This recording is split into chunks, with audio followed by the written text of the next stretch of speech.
Čaute lidi, tady je M-Games Tester a já vás vítám u mého prvního videa z mých herních testů, nebo jak to pojmenovat.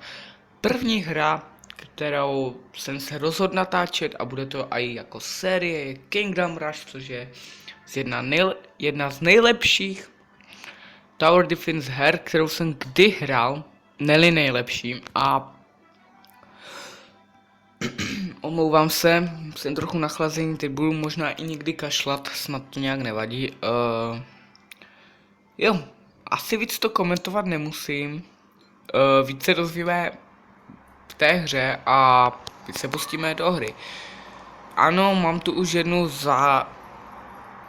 hru, kterou jsem začal, jsem si to jen chtěl vyzkoušet, ale my dáme novou hru. Tak jo, loading, načítá se nám to. Tak, máme tu 3 obtížnosti: casual, normal a veterán. Tak to znamená for beginners to strategy games, takže pro začátečníky strategická hra. Normal, good challenge, je to dobrá challenge, jako asi všichni znáte slovo challenge. A hardcore, play at your own risk. Hardcore jako složité nebo tak něco a hraješ to na vlastní riziko nebo něco takového. You can always change the difficult level when setting a stage. Takže my si vlastně můžeme přeměnit obtížnost v levelu, kdykoliv začneme nové kolo. Tak, já nejsem žádný veterán a myslím si, že ani na to nejlehčí bychom to nemuseli hrát, takže jasně, normál.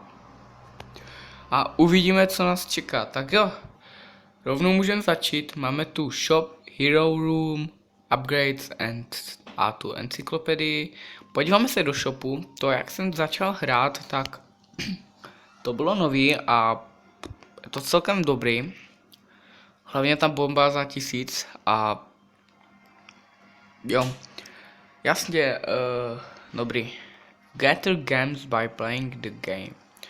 Gather nevím, co je, a games jsou nějaké věci.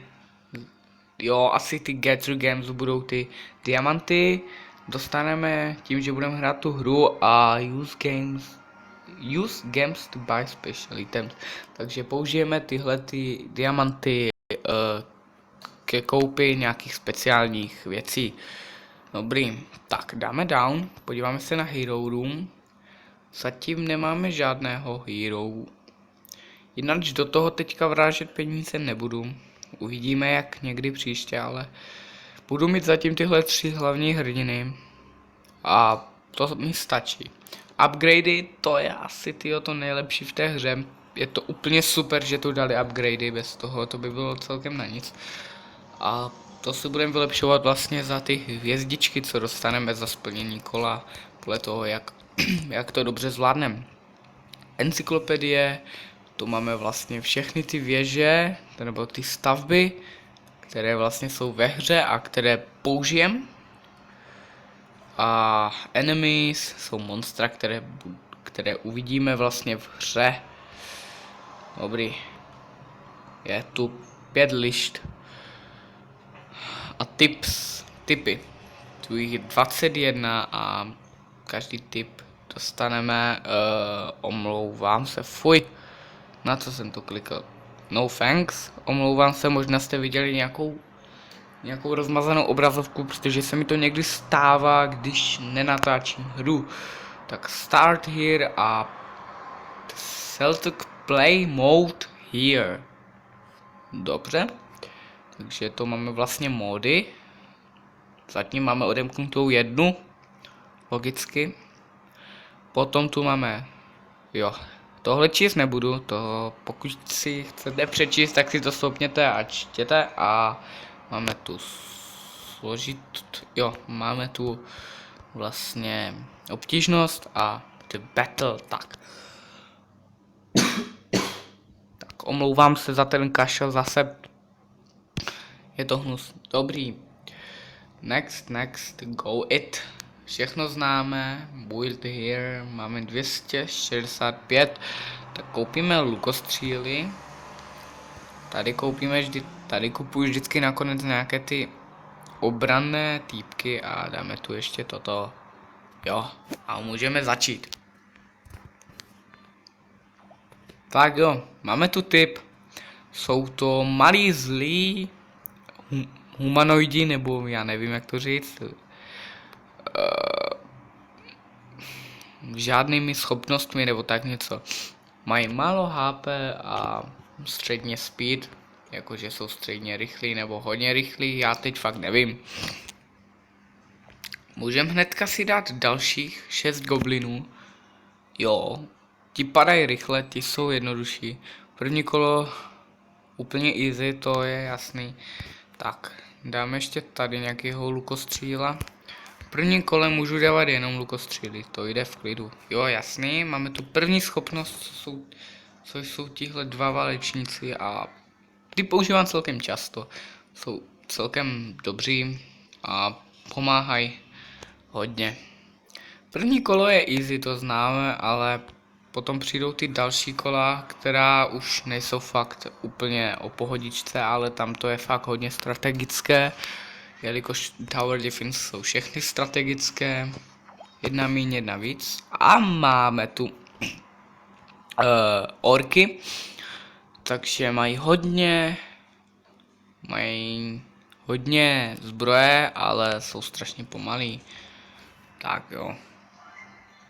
Máme tu nějaký typ nový, že na ně jsou dobří lukostříly a válečníci a bomby. Jo, tak jo. Mágy, ale i tak používám nejvíc, jsou nejvýhodnější asi. Tak použijeme hnedka další a už můžeme. Hodíme si tam teďka magika a typ. Jo, jasný, to vím, že můžeme přesunout tyhle ty válečníky, to je úplně v klidu. Jináč, co bude jako další série, netuším, ale zatím si série budu vybírat sám, pokud budu mít víc fanoušků, tak určitě mi poradíte, co si ještě můžu zahrát. Jinak tuto sérii bych chtěl dohrát od začátku do konce. Dostali jsme teďka novou nejlepší schopnost, podle mě. Je to úplně super a když je vylepšená na max, tak je úplně bombovní. To je úplně libový, jo. Ty, co hrajou Kingdom Rush, tak to znají. A super, vlastně super. Nic k tomu říct nemůžu víc. Dobrý. To byl finální kolo, které je easy. Dobrý. Tebe prodáme. Koupíme za tebe mága, který je silnější teda. Ještě si tu pofajtíme. A je tu 5 typků a mág proti jednomu orkovi, takže jasný, že jsme vyhráli. A victory máme na 3 hvězdy. 76 jsme nazbírali diamantů, nebo platidla, nebo jak tomu říkat. A jo. Tak jak se tak dívám, máme skoro 9 minut nahraných. Uvidím, jestli zapneme ještě další kolo. Asi zřejmě ano a teď jdem něco vylepšit. Teď nevím, ale máme 3 hvězdy a já si asi vylepším tady toto, co to dělá.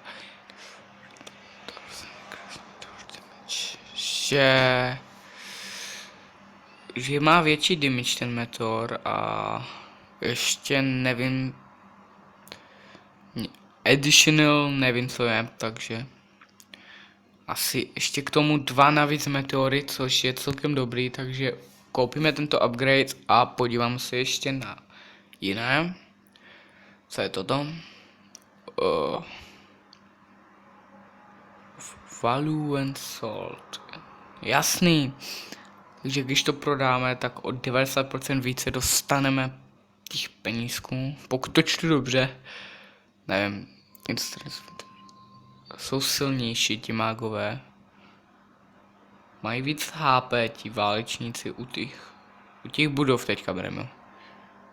Mají větší útočné damage a toto je